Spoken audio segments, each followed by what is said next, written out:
Have you been struggling to improvise on guitar and are wondering about the best jazz guitar scales to use? In this video, I'm going to show you a simple yet easy trick to improvise over the entire fretboard using a clever jazz guitar scale method I call the tree system, which will make the fretboard easy to understand and save you a lot of time as well.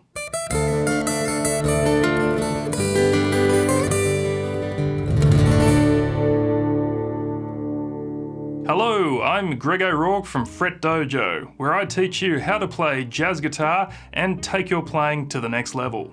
If you're new here, make sure you click that subscribe button, and to get the PDF download of the scale patterns and lines I'm going to show you today, you can find a link to that in the description box below. Make sure you stick around to the end, as I'll give you a few bonus tips on how to derive any type of scale from this one pattern that I'm going to show you today. For years, I struggled with working out how to make sense of the guitar fretboard for jazz guitar soloing.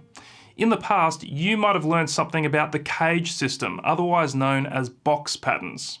This system splits the guitar neck into 5 boxes. Every box has notes out of the major scale, but just starts on a different note. Problem number 1. These box scale positions literally box you in. Being fixed in a single position like this can be very limiting. It really does feel like you are chained up and constrained and unable to completely express yourself on the instrument. Problem number 2. A lot of the interest in jazz comes from crossing a wide range of pitch when playing a phrase.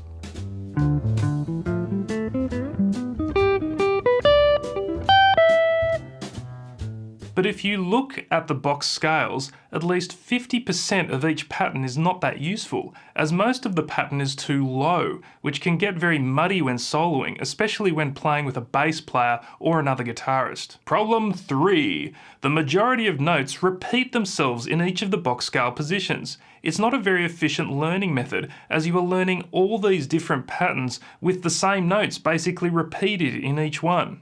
Now, don't get me wrong.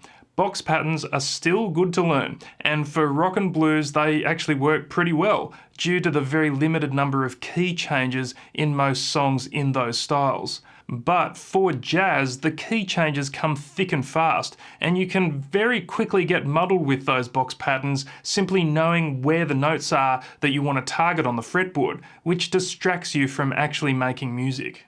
So is there a different way to go about jazz scales for guitar? Let's think for a moment of a piano player. There aren't multiple ways to play the same note on a piano. A middle C is always a middle C, and there's no way around it. Also notice how the octave of each scale looks the same. You don't need to remember a new pattern each time you go up to the next octave. So what if we treated the fretboard similar to a piano? Could we just learn one basic layout to the whole fretboard so you would instantly know where scale notes are anywhere on the neck? That's what we're going to do today. Let's go to a close-up where we'll have a look at a system where we can start to treat jazz scales more like a pianist and greatly simplify our learning of the fretboard. A reminder that if you would like a printable PDF download of all the jazz guitar scale diagrams that I'll be showing you today, click the link in the description box below this video. Alright, so here's some scale patterns in the key of G major. These are all just 1 octave scale shapes. I find 1 octave patterns much easier to remember and to lay the fretboard out with instead of using box patterns. So let's play this first one together.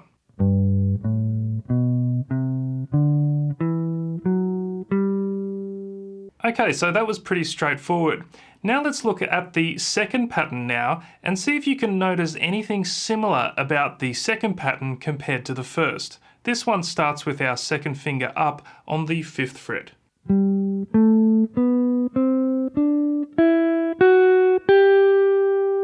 So in both cases, you can see that the patterns begin with my second finger. In this case, it was down on the 3rd fret with the first pattern there. And then the second pattern had my second finger here on the 5th fret.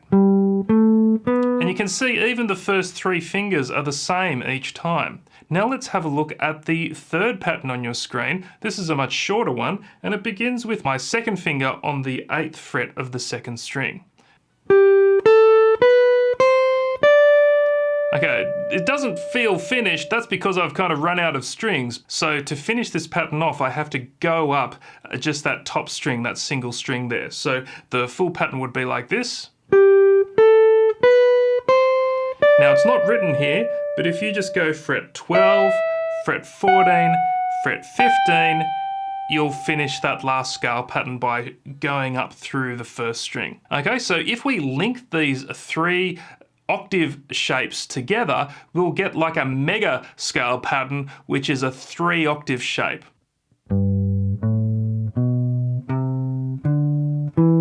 And then second pattern. And then third pattern. And then finishing it off with these 3 notes here. Now, this is a fantastic system because it is so easy to memorize and see on the fretboard, because each of these scale patterns start with the second finger and begin in a similar way.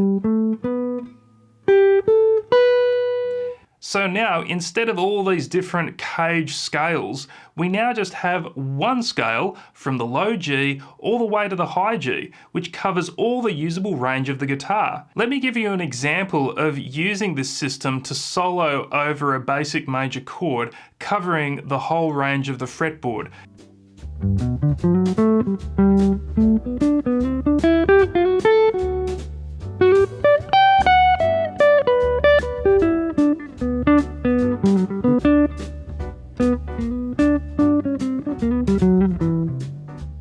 So all you need to do is to shift this pattern up and down the neck to get different keys. The pattern that I just showed you works well for a few keys like G, A, B flat and B, but other keys such as E flat or F and things like that, they won't work as well because I've run out of frets down this end of the guitar.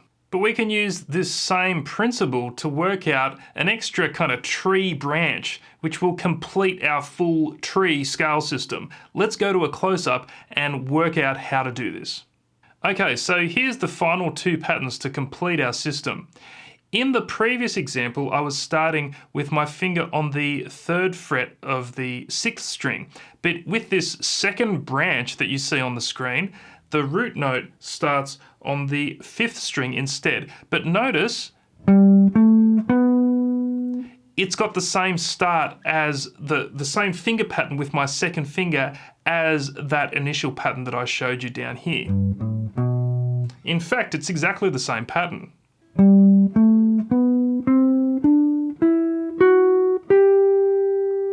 Now, the next step up on this branch is when we play that G that I just got up to, now with my first finger, so this is up on the 12th fret, and this is basically the final pattern. So this one is quite different because of that funny tuning between the 2nd and 3rd strings. It's kind of, this is the only one where we're not starting with our second finger.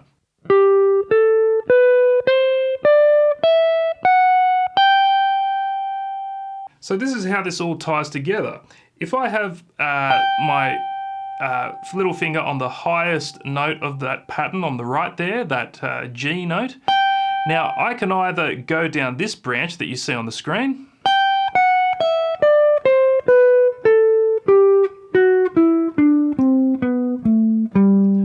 or I could start from that high pattern there, and I'll just scroll up on my diagrams so that you can see that. So just imagine you can still see that pattern on the previous slide there.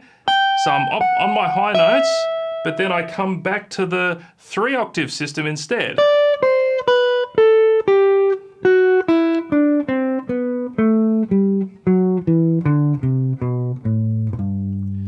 So this completes our complete understanding of the fretboard. Instead of learning 5 very unrelated positions or box patterns that overlap, I've now got these very flexible and easy to remember single octave pattern shapes threaded together through the entire fretboard.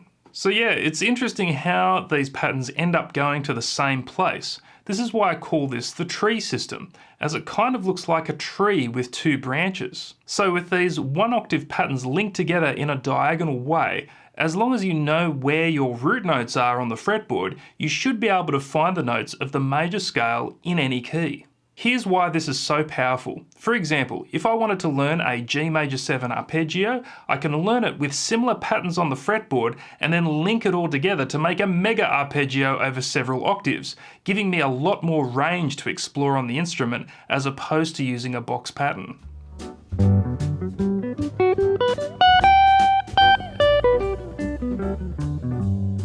Joe Pass often mentioned that it's useful to repeat licks again in another octave to get more mileage out of a line. This system makes it simple as you just follow the tree down the branch.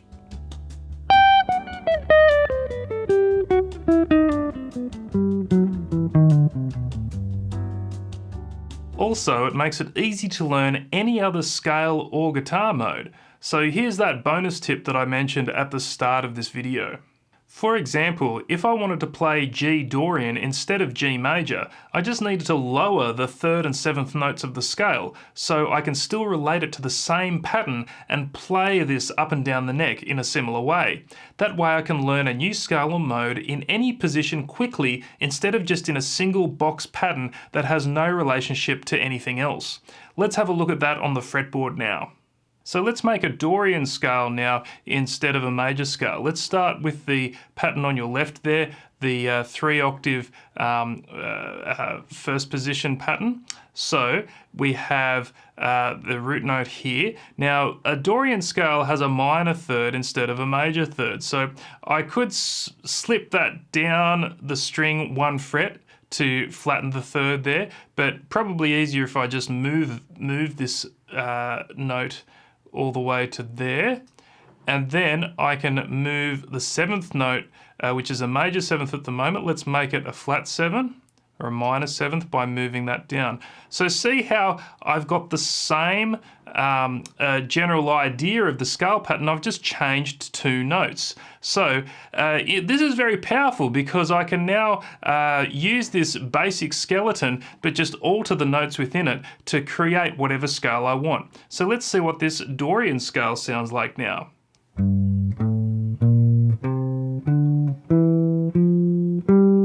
It's very simple, it's just a major scale with 2 notes changed. And it's so easy to see this when you're using these 1 octave patterns instead of box positions. So now let me do that with the other scale patterns here. I can move this major 3rd down to a minor 3rd here, that major 7 to a flat 7, major 3rd to minor 3rd, and I don't have the rest of the diagram there, but now I have these extra 2 patterns which are now Dorian scales as well. And then here. And I can just, instead of going, I can just take that major 7th down 1 fret. So now I can link these together and now I have a 3 octave Dorian system now. Okay, here we go.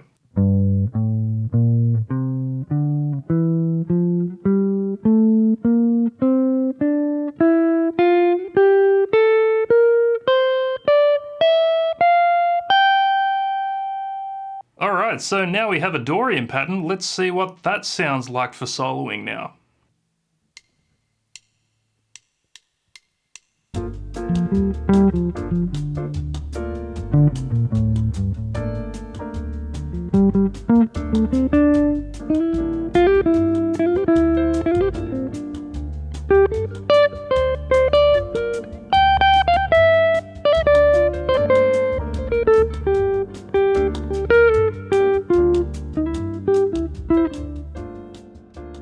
Okay, over to you now. What did you think of this scale system? Do you think I'm onto something here, or do you disagree with this method? Either way, it would be good to get the discussion started, so please leave a comment below this video with your thoughts on this jazz guitar scale system. Remember to get your free PDF download of all the jazz guitar scale patterns that I went through in this video. You just need to click that link in the description box below. And if you found value in today's video, I would really appreciate it if you could smash that like button right now, and also subscribe to get more videos on this channel. So without further ado, my name's Greg O'Rourke. Thanks very much for watching, and I'll see you in the next one.